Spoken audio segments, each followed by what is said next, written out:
নমস্কাৰ। 2026 অসম বিধানসভা ইলেকশ্যনক লৈ ৰাজ্যজুৰি উত্তেজনা বৃদ্ধি পাইছে। বিশেষকৈ ধুবুৰী জিলাত ৰাজনৈতিক সমীকৰণ এতিয়া যথেষ্ট জটিল হৈ উঠিছে। গোলকগঞ্জ, বিশিংজৰুৱা, গৌৰীপুৰ, বিলাসীপাৰা আৰু ধুবুৰী এই পাঁচটা সমষ্টিত কোন দল আগবাঢ়ি আছে আমি আজি বিশ্লেষণ কৰি চাম। ধুবুৰী জিলাত ট্ৰেডিশ্যনেলি মাইনৰিটি ভোটৰ সংখ্যাই নিৰ্ণায়ক ভূমিকা পালন কৰে। এই অঞ্চলত মূল প্ৰতিদ্বন্দ্বিতা হয় কংগ্ৰেছ আৰু AIDFৰ মাজত। AIDF যাৰ নেতৃত্বত আছে বদৰুদ্দিন আজমল এই অঞ্চলত নিজৰ শক্তিশালী ভোট বেংক বজাই ৰাখিছে। আনহাতে ইণ্ডিয়ান নেশ্যনেল কংগ্ৰেছও বহু ঠাইত সংগঠন শক্তিশালী কৰি তুলিছে। ইয়াৰ মাজতে BJP আৰু তাৰ মিত্ৰজোঁটে এই অঞ্চলত ধীৰে ধীৰে নিজৰ উপস্থিতি বৃদ্ধি কৰিছে।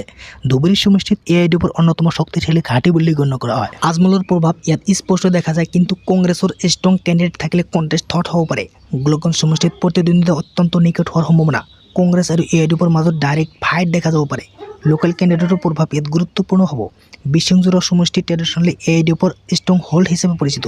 তথাপিও যদি অপজিশ্যন ভোট বিভক্ত হয় তেন্তে ৰিজাল্ট আনএক্সপেক্টেড হ'ব পাৰে। গৌৰীপুৰ সমষ্টিত জনসংখ্যাৰ মিশ্ৰ গঠন থকাৰ বাবে ইয়াত ত্ৰিকোণীয় প্ৰতিদ্বন্দ্বিতা সম্ভৱ। BJP এলায়েন্স ইয়াত ছাৰপ্ৰাইজ ফেক্টৰ হিচাপে আগবাঢ়িব পাৰে।